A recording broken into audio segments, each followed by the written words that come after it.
Good afternoon, everyone. Thank you so much for joining us today, and welcome to this live Gap Square webinar on the action you need to take to close your gender pay gap.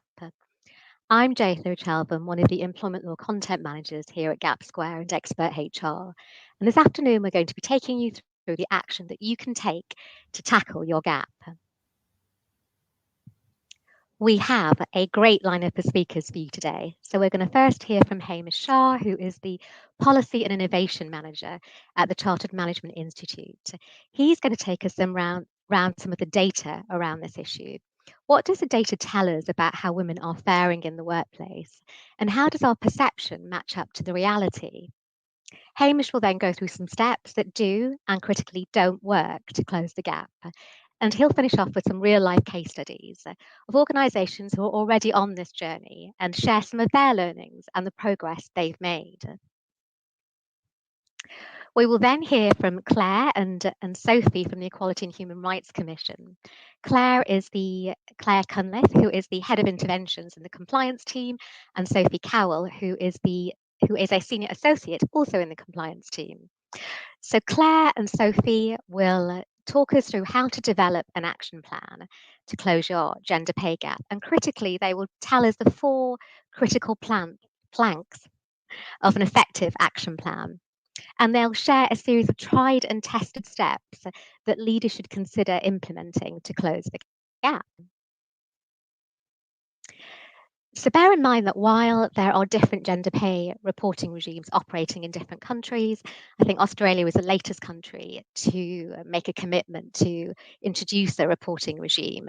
The purposes of our focus today is England, Wales, and Scotland.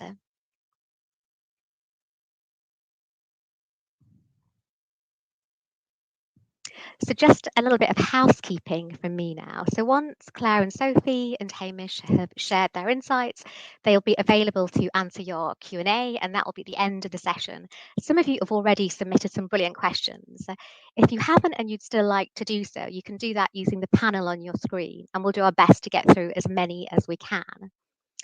And finally, just now, the obligatory mention of technology. So many of us, including myself, are working from home. So hopefully we won't have any technical glitches, but if we do, just bear with us and we will do our best to get back on track as soon as we can. And with that, I am going to hand over to Hamish. Thank you, Hamish. Hamish, you're on mute.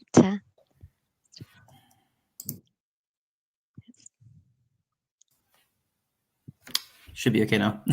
Hi everyone, nice to meet you. My name's Hamish Shah. I'm a Policy and Innovation Manager at the Chartered Management Institute, and today I'll be talking about, with Claire and Sophie, about building an action plan to close your gender pay gap. Just a brief introduction about myself and CMI themselves, if you don't know. I'm one of the authors of the Everyone Economy Report, which is CMI's flagship report, which they produced the end of last year, looking at a 1-year piece of research about the workplace and economic benefits of an inclusive and diverse workforce. And I'm also CMI's policy lead on our strategy, which is called Include Everyone, which encompasses all of CMI's equality, diversity, and inclusion work, including implementing the recommendations of the Everyone Economy. We have about 180,000 managers and leaders as members across the UK and worldwide. We work with university partners and private training providers, and we're the only chartered professional body for management and leadership. Our vision is to create better led and managed organizations, and our charitable mission is to shift the dial from accidental managers to confident and inclusive leaders. So what is the gender pay gap? Many of you already probably know this, but I'll just briefly go over this and compare it to the equal pay as well. So legislation was enacted in 2017, which required British companies with 250 plus employees to publicly report their gender pay gap in April. There was a brief hiatus during COVID linked to burdens, but I will discuss that in a couple slides upcoming. The gender pay gap is the difference in average pay between men and women in your workforce. It is different to equal pay, which means you must pay women and men the same for equal or similar work. Now, this is interesting. So having a gender pay gap doesn't necessarily mean that unlawful discrimination is happening. However, morally, you as an organization, and actually for economic benefits and business benefits, having a high gender pay gap or not actually actively demonstrating that you're tackling a gender pay gap can be really detrimental to a business and the employees within that, which I'll discuss in these slides. So the CMI and EHRC Gender Pay Gap Toolkit for Businesses. So we created this together in September 2021. It was there and been created to help employers tackle the gender pay gap. It includes real-life case studies from our CMI companions, which are highest level of membership, which includes CEOs and directors who came together to discuss the value added of gender pay gap and actually really demonstrating what they did with the data in terms of action plans. The toolkit also includes some great recommended resources and actions from the HRC. For context, CMI have been long advocates for the gender pay gap reporting and closing the gender pay gap. And what we argue is that while it's a real crucial starting point, the gender pay gap, in terms of understanding how business is performing in terms of gender equality, but I'd like to emphasize it's a really clear starting point. It's most impactful when you take the data, understand what it's actually demonstrating to you and the barriers that actually have occurred in the workplace, and use it to formulate and implement an action plan that is time-bound and accountable, that can really take on and make your workplace a better place. We found that managers and leaders are increasingly finding that the gender pay gap action plan makes the workplace more attractive and gives them a competitive edge over the employers, particularly in an era of retention and bringing in the best talent into a workplace. And actually, interestingly, with ESG, particularly on the social angle of it, it's becoming more important to boards and consumers. So addressing your gender pay gap can actually have implications for keeping your customers and suppliers happy, and actually just keeping your customers and suppliers as a whole, because there's a lot of competitors out there. And at CMI, we argue that closing the gender pay gap actually, while it could be a team effort, for example, HR, actually closing the gaps and the actions that need to take place can't just be with an EDI lead or with the HR initiative. Actively involve all your managers, all your leaders to create that inclusive workplace. So we advocate that they all should be trained to create that good environment for all your staff. And while the introduction of the gender pay gap reporting hasn't immediately led to closing pay gaps everywhere, there's been a clear shift in organizational behavior, because actively businesses, leaders, managers are now thinking about, what is the data going to tell us? Do we don't want a high pay gap? What's the actions we can take? And I think this is really important, and we advocate that this should also be utilized for ethnicity and other characteristics too. And as a CEO says, Anne Franca, what gets measured in terms of the data actually gets measured and managed. Action plans are really, really critical to this. The data is one aspect of it, and of course it's the legal aspect of it, but the management of it and the action plans and changing things is really important.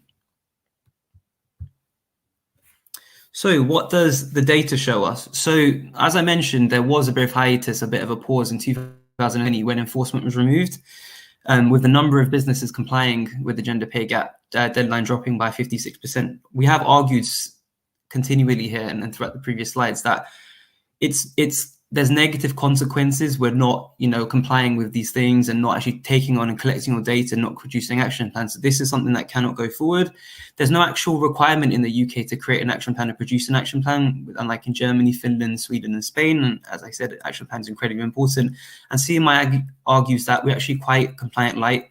We should be more towards Sweden in terms of 50 employees. The threshold is a bit too high in terms of the UK and 250 employees. Now, what's interesting, as I mentioned very briefly, I'm one of the authors of The Everyone Economy, one of our flagship reports.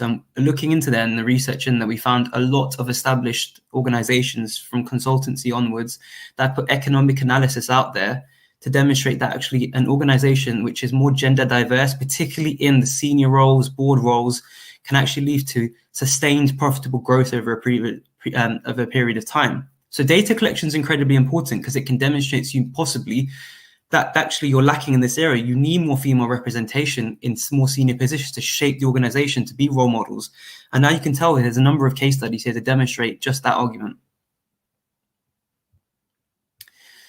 So again, the second point of what the data shows. So the Everyone Economy had a really, really interesting figure. I think it's probably one of the most interesting parts of the report. It's called the perception action gap, where organizations, when they were surveyed throughout the report, believe that the organization is inclusive of all different characteristics, including gender. So of this 90% of respondents agreed that organization is inclusive of all staff, regardless of gender.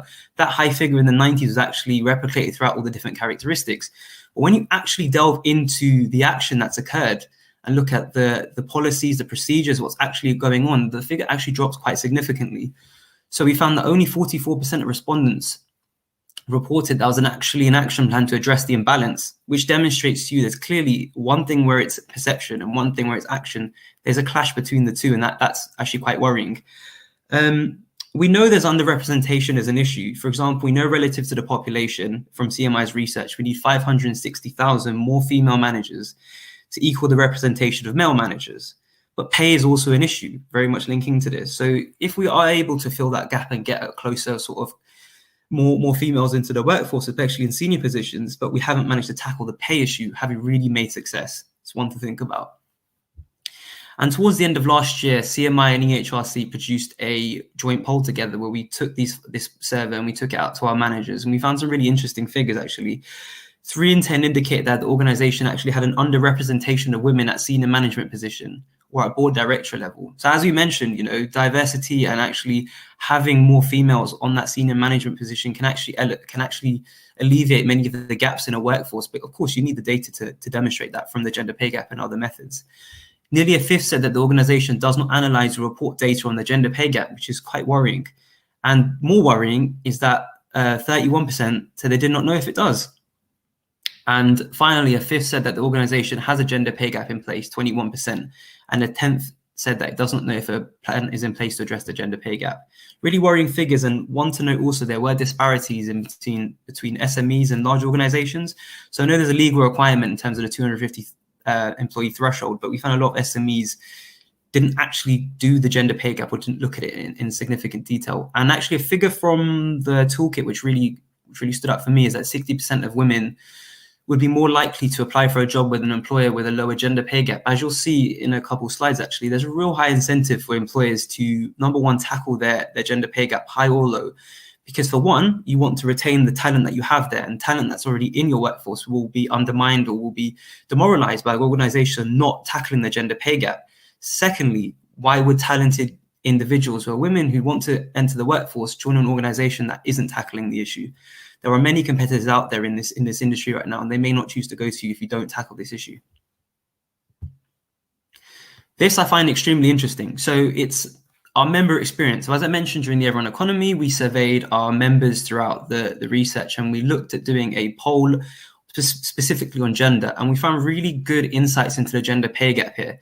What you will all find interesting actually is that while people talk about the good practice and bad practice around gender pay gap, actually on both strands, good and bad, they're all collecting gender pay gap data. Every one of them is actually collecting the data. The difference actually is the action plan. So if you look on the left-hand side, many people are really enthusiastic about, producing a report, producing recommendations, acknowledging things will take time, but, we want to do this and do it properly. But on the right-hand side, each one of these actually says they're collecting their gender pay gap data. But the problem is they're demonstrating there's little evidence of initiatives or ongoing work or any improvement to tackle the gender bias. And this first one has been publishing their gender pay gap for 4 years and still feel demoralized.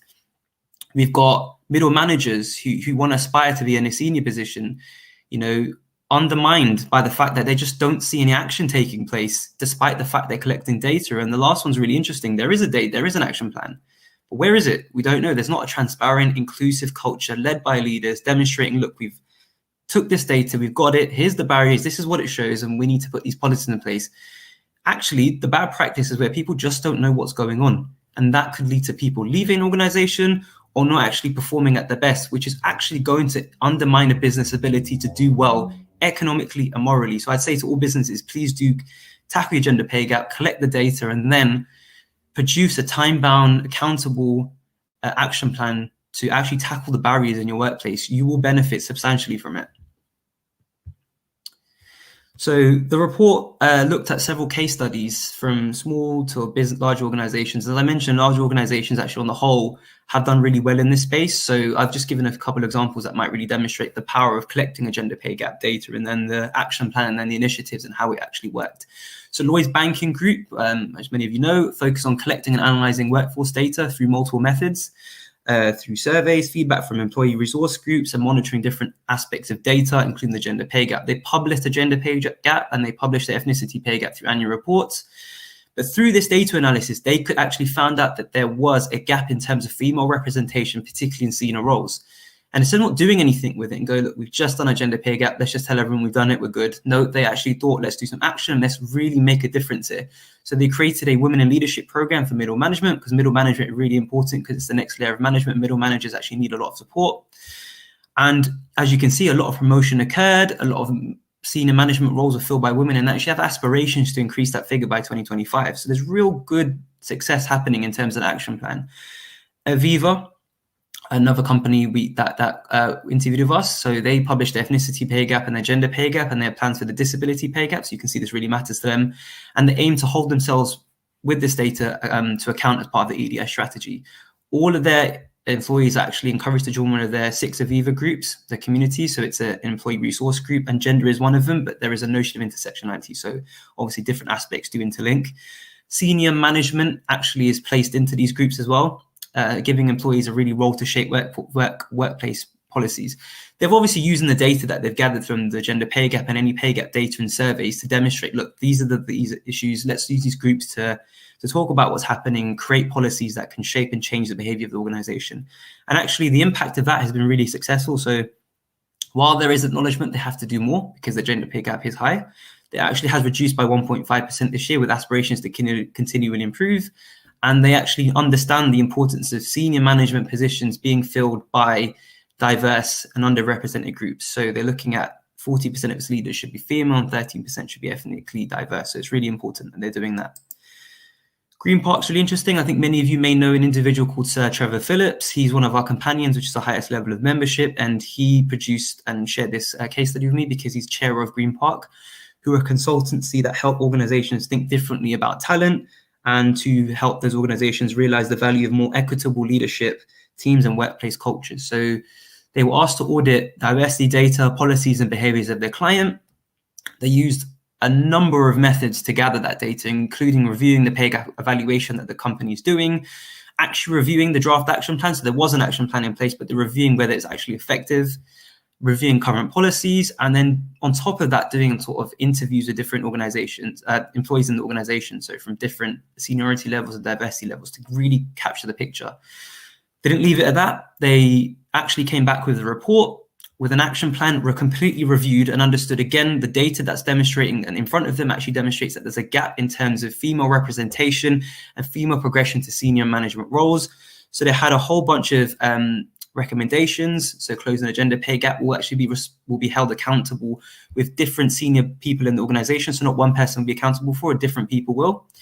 Female senior representation will be on development programs, mentoring programs, gender balance of applicants where possible, and flexible working is really important. Flexible working, actually a lack of it or not sort of advertising from day one can actually lead to women not applying for the role, going to competitors, looking for part-time role. If you want the best female talent, you've got to have the best policies, and flexible working really is something that is necessarily needed. It very much is, and we found it's really been supported. One of the results is really impressive. They reduced their gender pay gap by 3% in 1 year, and they continue to be looking to improve. So I'm going to pass over to Claire and Sophie in a bit, but I'd just like to say one thing. If you do take anything away, look at the membership, the member experience on the good and the bad practice. It's really important that the bad practice even said that they do collect data. It's just what you do with the data that really can determine the success of an organization. Thank you. Thanks so much, Hamish, and hi everyone. So for this part of the webinar, we're going to talk through a little bit about the Equality and Human Rights Commission and what we do, how you can develop an effective action plan, and then some tried and tested steps that leaders should consider. So firstly, a little bit about the Equality and Human Rights Commission. We are Britain's national equality body. So we're a statutory non-departmental public body, and we have the responsibility for encouraging equality and diversity, eliminating unlawful discrimination, and protecting and promoting the human rights of everyone in Britain. As part of our role, we support organisations with practical steps to improve compliance with their equality obligations and best practice. And we're also the regulator for the gender pay gap as well. And this means that we have the power to take enforcement action against any employer who does not comply with their reporting obligations. And this can include warning notices as a first step, which could be followed by an investigation to confirm a breach that could result in a statutory unlawful act notice. If an organisation is a public body, we may send a statutory compliance notice as required. And if any organisation fails to comply with a statutory compliance notice, we may seek a court order against them, and failing to comply with that court order is an offence which could be punishable with an unlimited fine if convicted. So that's a little bit about our powers in relation to the gender pay gap. And Hamish has spoken about the benefits of having an action plan. That was really interesting to hear some of those case studies. And we're now going to talk to you about how to actually develop your action plan and what it can include. So all effective action plans are developed with four key things in mind. Firstly, make sure you set a time limit for what you want to have achieved. This should be realistic but ambitious.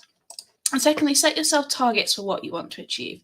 The Behavioural Insights team, also known as BIT, has found that targets can change behaviour in a number of ways. So they focus attention on activities that will help to achieve the target and away from those that will not. And targets are also really motivational.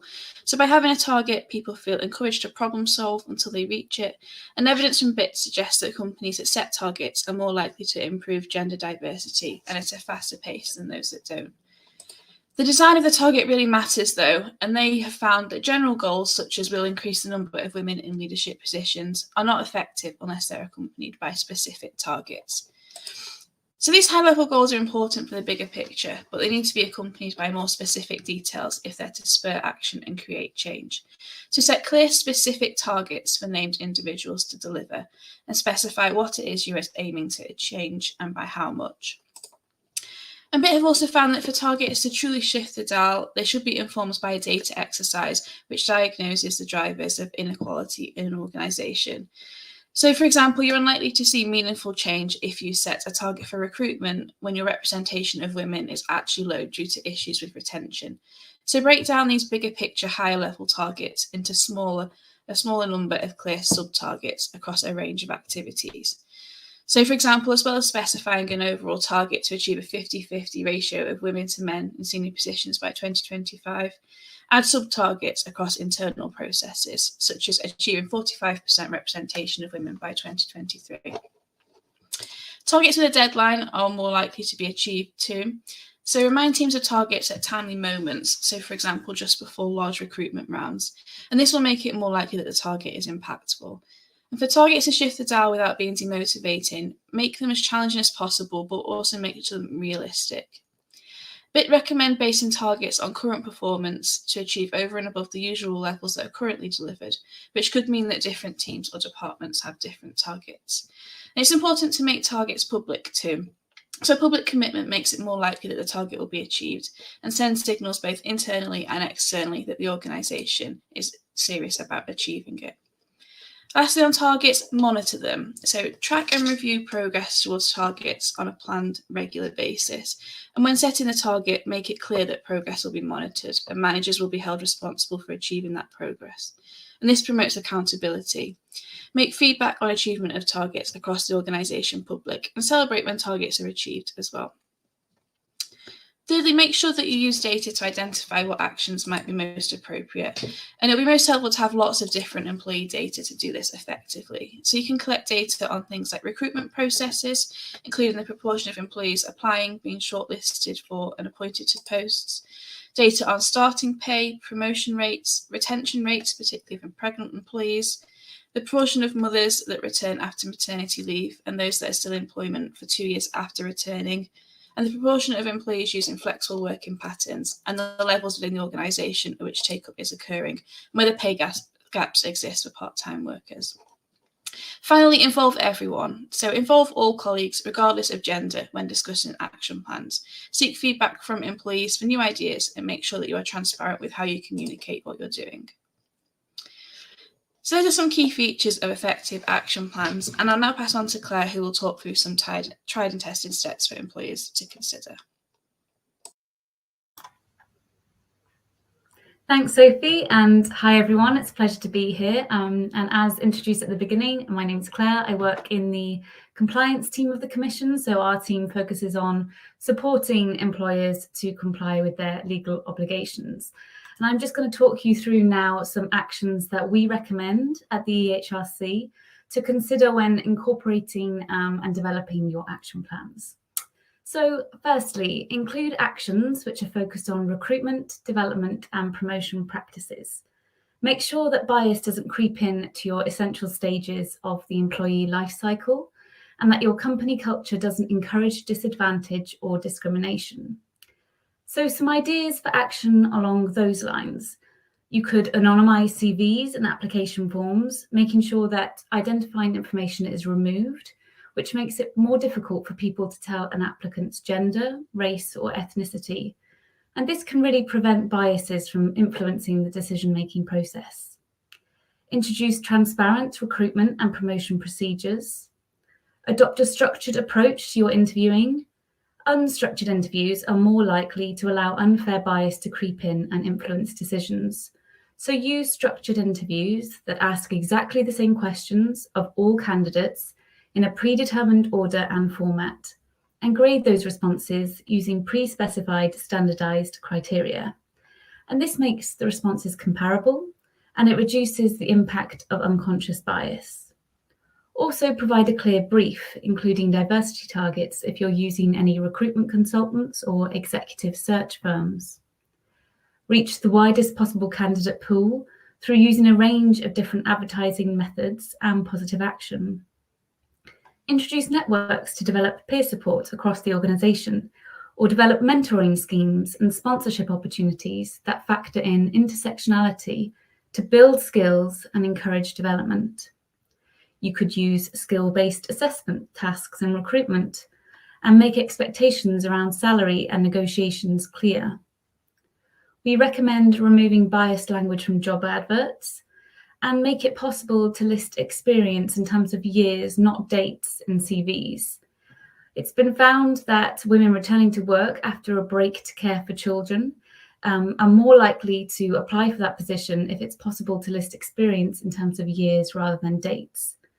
The BIT team found that positioning experience in this way, so for example 4 years rather than dates, for example 2016 to 2020 on a CV, increased callback rates from employers by 15% for women returning to work after a break to care for children. Also increase your transparency to promotion, pay and reward processes. Women are less likely on average to negotiate their pay, and this can lead to them having lower starting salaries on average than men, and these differences persist over time. It's been found that women are affected more than men by the lack of information about whether negotiation is an option or what salary range is on offer. So try and clearly state the salary range available and state whether the salary is negotiable. And these are all effective ways of increasing the number of women who negotiate. However, another reason why women don't negotiate their salaries is that they're more likely than men to face backlash, for example, with people seeing them as too demanding. So think about ensuring how women are not unfairly penalised when they do negotiate, and monitor your negotiation outcomes and starting salaries to see if any gender pay gaps emerge. Finally, on this point, make sure that managers at all levels are offering training and holding regular career conversations. Secondly, include actions which promote a flexible working culture, and Hamish touched on this in his presentation. So providing flexible working at all levels of your organisation means that employees in your workforce are able to use their full range of talents and stay or progress to more senior levels, rather than just moving into jobs that are below their qualification level just to be able to work fewer hours. It's important to challenge the gender stereotype that it is a woman's role to take on caring responsibilities. So improve workplace flexibility for everyone. This enables both women and men to combine work with family and other parts of their lives. We know that flexible working arrangements are attractive to everyone and increase the total number of applicants to vacancies. So what can you do to promote flexible working? Well, advertise jobs at all levels as open to flexible working from day one. BIT found that prompting hiring managers to clearly list specific flexible working options at the moment of posting a new role is key. So a simple prompt can lead to a 20 to 30% increase in employers advertising flexible jobs on Indeed. Promote a wide range of flexible working practices and trial new ways of working. Be transparent and clear about the types of flexible working your organisation has considered, offered and granted, and showcase examples where flexible working is successful at a range of levels across the organisation. Thirdly, include actions which enhance or encourage the uptake of shared parental leave. The unequal sharing of childcare between men and women leaves a lasting impact on women's earnings. Shared parental leave and pay enables working parents to share up to 50 weeks of leave and up to 37 weeks of pay in their child's first year. So some ideas for action on this point. Actively promote share parental leave to staff and clearly communicate your inclusive policies. Consider enhancing the statutory minimum paternity leave. More generous and equal schemes do operate in other countries, and this has encouraged take-up amongst men.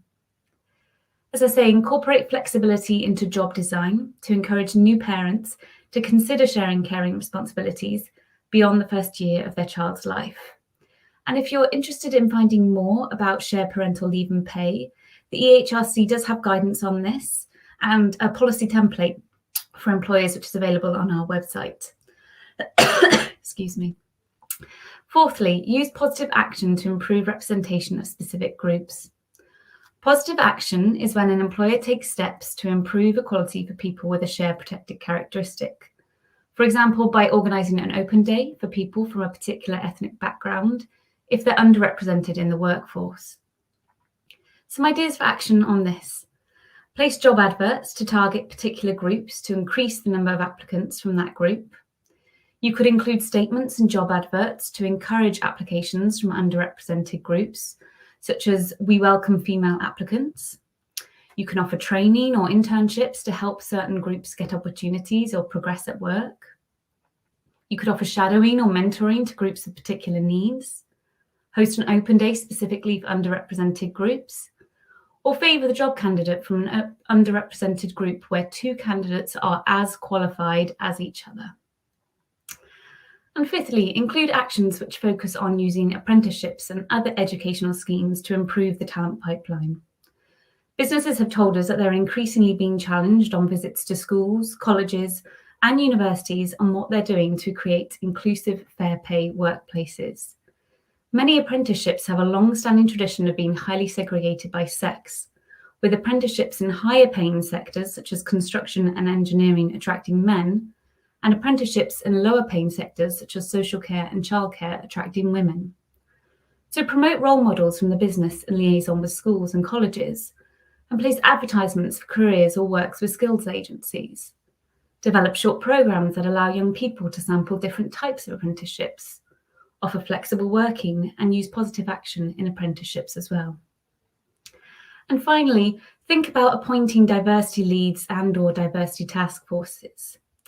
These hold all parts of the organisation accountable for diversity and inclusion efforts and outcomes. It's been found that having a diversity lead is associated with better representation of women and minority groups in organisation. However, as Hamish said, simply appointing a diversity lead or task force is not enough. We should be encouraging inclusion and everybody to be on board with equality and diversity throughout the organisation. Diversity leads and task forces should be able to review hiring progression and talent management decisions and ask for justifications for them. And this creates accountability. When people know their decisions may be reviewed by a senior manager or task force, they pay closer attention to the information they're basing their decisions on and tend to make less biased decisions. So if you are looking at a diversity lead and task force, you should consider that they have a senior or executive role within the organisation. They need to have enough influence to hold people accountable for making progress on equality and diversity goals. They need to care about equality and diversity and should seek to continually develop their expertise and proven approaches to improve diversity and inclusion. They should have visibility of internal data so that they can track progress and outcomes, and be in a position to ask for more information on why decisions were made. And finally, they should be enabled to develop and implement diversity strategies. As I say, you should ensure that you have visible leadership that intentionally sets the tone and culture of your organisation when considering this. So that's it from me on some actions to include when developing your action plan. I'll now hand back to Jaya. Right, so I think we're now doing the video, if I have that right.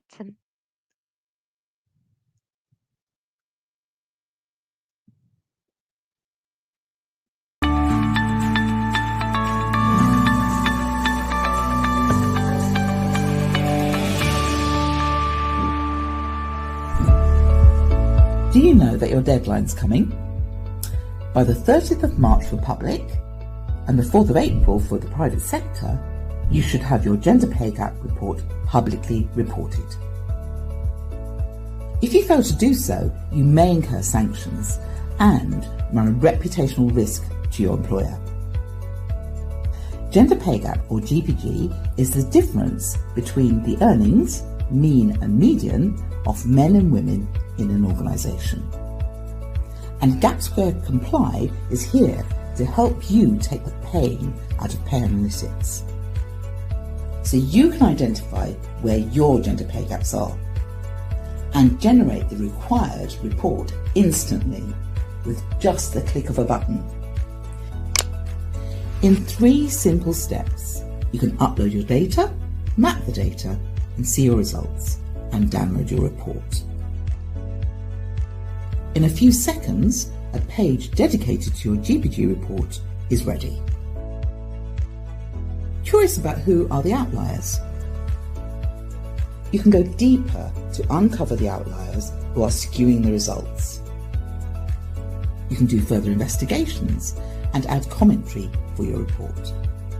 You can also model different scenarios for closing your gender pay gaps by amending raw data. For example, making changes or additions to your leadership team, and see how that will affect your results. Forget about Excel. Using advanced filters, you can see additional insights into workforce distributions, percentage pay gap contributions, pay data and pay gaps, viewable by department, job level, tenure, and so much more, so that you can understand why there's a pay gap in the first place, and then take actions to close the gap.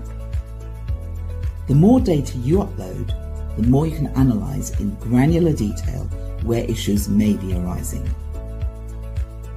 Want to analyse like a pro? Upgrade to our Gap Squared Pro now.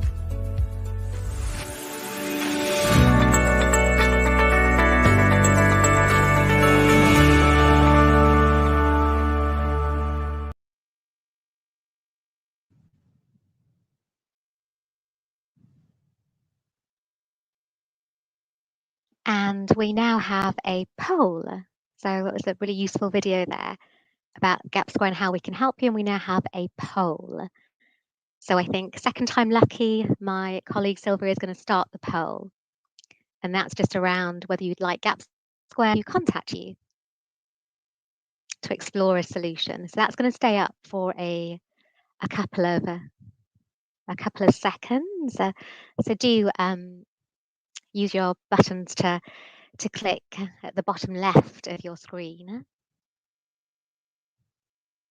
And I am now going to start the Q&A session. So if I can come to you, Claire, first of all, thank you for an incredibly insightful talk, and thank you, Hamish and Sophie, as well.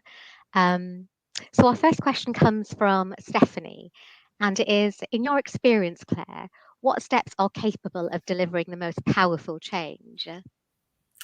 Yeah, thank you, Jay, and great question. So we found there's a series of actions which employers can take which are actually evidence-based. So these are ones that have been found to demonstrably help close the pay gap and improve outcomes for gender equality. And we have recommended those and set those out within the toolkit that Hamish mentioned. So please do go and take a look at that. It's on the CMI's website. But just to summarise, as I said, improving your recruitment, your development, promotion practices, that's really key. So looking at your whole employee life cycle and making sure that your culture doesn't encourage disadvantage or discrimination right from the very beginning. As I say, you can consider anonymising CVs and application forms, using a range of different advertising methods, positive action, look at your approach to interviewing, your mentoring schemes, and any networks as well. So those are some actions around recruitment, I think. Providing flexible working culture, that has been demonstrably found to improve outcomes. And it really enables women to use their talents and stay or progress to more senior levels. It also benefits other employees as well. So making sure that you're advertising all of your jobs as flexible working from day one. As I say, promoting those practices and new ways of working, and also showcasing examples where it's benefited colleagues as well.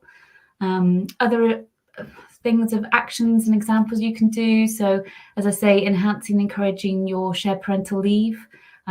So think about the flexibility in job design in relation to that, and new parents and considering their caring responsibilities and how they might be shared. Using positive action, as I said, to improve representation of specific groups, and thinking about how you might be able to use that in your recruitment processes as well. And finally, if it's applicable for your business, thinking about your talent pipeline, and if you use apprenticeship schemes, really working with colleges or schools, and promoting role models from your business within that. So those are some of the actions. Apologies if there's any repetition in there, but I do recommend you go and check out the toolkit that's on the CMI website, and it details those for you in a bit more. Thank you, that's really helpful and always useful to have reminders. Hamish, can I come to you next? Our next question is from Henry, and he says that they're keen to do more to address their pay gap, but they have a very limited budget. So what do you recommend that they do in their organisation? Thanks for that, Henry. I actually, to be honest, there's not a lot I could add from Claire's response, because that's pretty much answered a lot of the question. But I would say there are some measures you can take within an action plan that aren't super expensive to do. So much of what Claire mentioned is really important, but I think having leadership that's conducive to an inclusive culture is really important. So there's something else I saw that's quite linked into this on the Q&A was having a culture where leaders actually explain why this matters. You know, going out and explaining that the data should be collected and really doing something with it. Promoting flexible working is super important. Redesigning your job advertisements, I'd say really important. Actually, one thing, and a budget does matter to an extent, but not necessarily, is mentoring and sponsorship. So senior leaders and organizations of all sizes, if can actually provide the support, the advice for free, you know, be able to mentor someone to be able to progress an organization. And in collaboration with that, I would advocate for management and leadership training, or some sort of training to go in along with that, because I think the two combined will enable staff to progress up the organization, and it doesn't take a huge budget to do it. And that sort of alleviates the problem of women leaving the organization or not wanting to join, and that actually can tackle the gender pay gap. Thank you, Hamish. That's really helpful insights there. Claire, can I come back to you for our third question, which is from Kalpana. And she says that we want to close the gap, but we don't know where to start. So what are the first 3 things that we should do? Sure. So if I was going to concentrate it down into 3 things, I'd say firstly, look at your data. So we've talked quite a bit today actually about data. So it's really important, collect as much data as you can. So whether that be on recruitment, you know, applications, shortlisting, appointments, through to pay, your promotion rates, your retention rates, the proportion of women returning from maternity leave and staying for 2 years, and data on take-up of flexible working, and use all of that data to help you to identify where you're facing challenges and which actions might be most appropriate for you to overcome them. Secondly, I'd recommend looking at your policies and procedures. So do you have them that promote flexible working, for example? And critically, the action that goes alongside those policies and procedures. So do you clearly communicate those to staff? Do people know where they are, how to access them? Do they need to adapt any of your recruitment practices to take those policies and procedures and bring them to life? And then finally, consult with your colleagues. Give them the opportunity to provide feedback on where you can improve. It's important to involve everyone. So listen to the views and experiences of all colleagues. And this really helps bring your data to life as well. And it will allow you to receive feedback on your proposed actions and how they might work in practice. So they're just a few ideas there, some 3 things, and shouldn't cost anything either. So yeah, just a few ways to get started. But as I say, the toolkit does also provide more information if you're interested. Some really useful steps there. Claire, can I ask about your first step, which was around collecting data? So do you find that employers tend to concentrate on collecting data at the recruitment stage, or are they just as good at collecting data at kind of recruitment, promotion, working through the organisation stage? I think it varies from sector to sector and practice to practice, but yes, it's probably more likely that people look at recruitment perhaps than retention rates or promote or flexible working, take up or share parental leave. So there's lots of data for different parts of your practice. So as I say, just try and think about the whole employee life cycle, right through from, as I say, from recruitment through to progression, promotion and retention. Thank you. I'm going to come to you now, Sophie. So we have a question for Steve, from Steve rather, for you, and he this is kind of building on Claire's answer actually. How should data be used to inform action planning? So what's the link between the data and the action? Yeah, so I think data is really, really crucial in creating an effective action plan. And we talked a bit about that in our presentation. So the key thing with data is it helps you to identify where there may be challenges and where there may be barriers. And we talked about kind of using data to sort of diagnose the problem, which you can then use to develop the most appropriate actions to overcome them. So, for example, it's no good doing lots of work around recruitment if your data tells you that actually your recruitment's fine, but progression and returning from maternity leave, you have issues with that. Equally, it's not it wouldn't be very helpful to focus on promotion if you're not interviewing many women, or women are being interviewed but not being appointed to positions. So you really need that data to kind of break down where it is where you are facing challenges, and that can help you to see where best to target your actions and give you a clear evidence base for doing so as well. And data is really important to help you to monitor your progress and give you a clear benchmark too. So it's really, really key that you collect that data, and like Claire said, to do so across the whole of the employee life cycle and use that to create targeted actions. Thank you, Sophie. That's really helpful. Hamish, can I come to you next? So we have a question from Ollie, and he says, what do you think of the impact of the move to remote working as a result of the pandemic? Do you think it's helped or hindered the experience of women in the workplace and the gender pay gap? That's a great question. Thanks, Ollie. I think it's too early to tell, but we know the risk exists, especially from our research, that flexible and remote working can hinder efforts to narrow pay gaps. So on one side, our data has demonstrated that managers are aware of the benefits of remote work and flexible working to an extent. Some people have good productivity and some are looking at it as positive for caring and responsibility.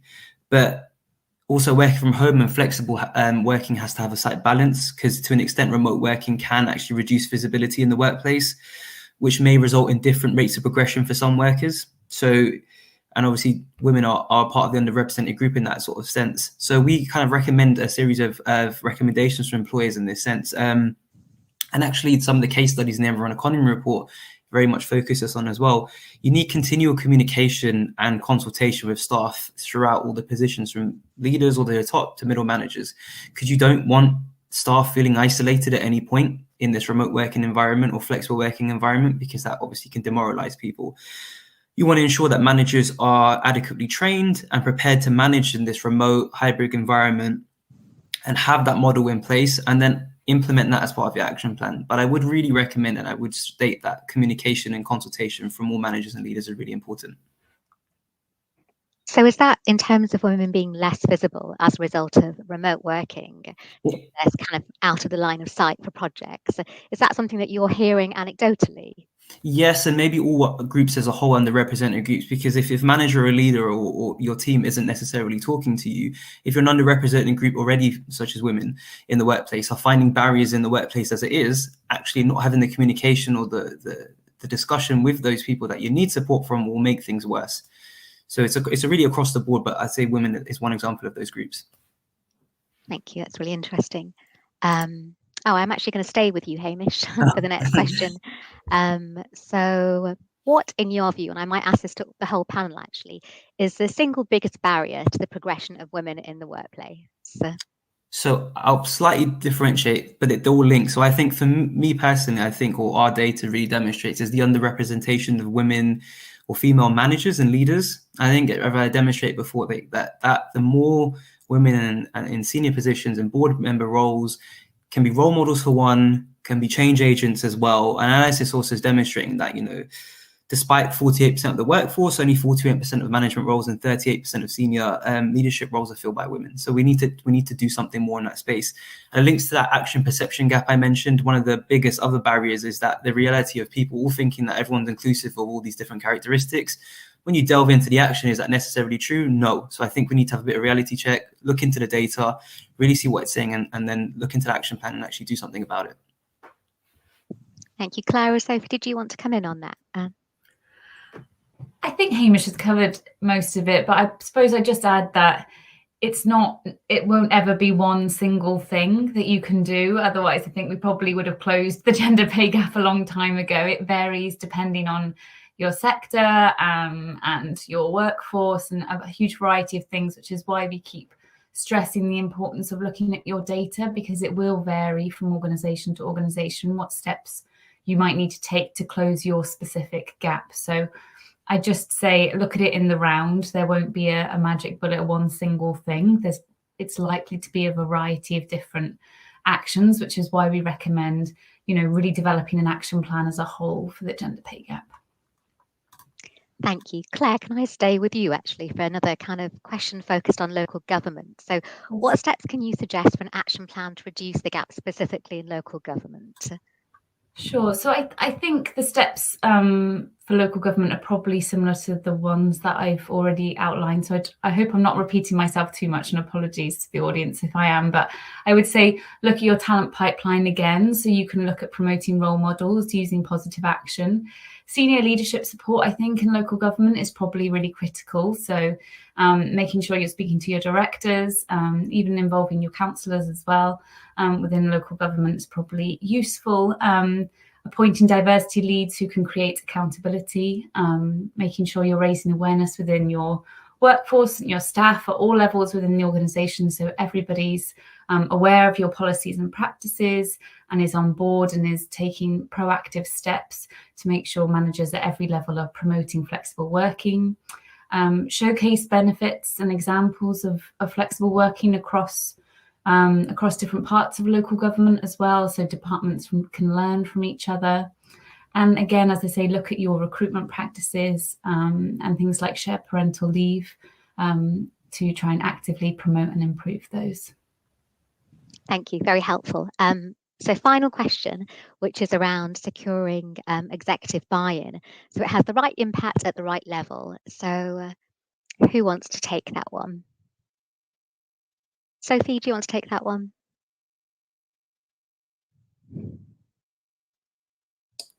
Yeah.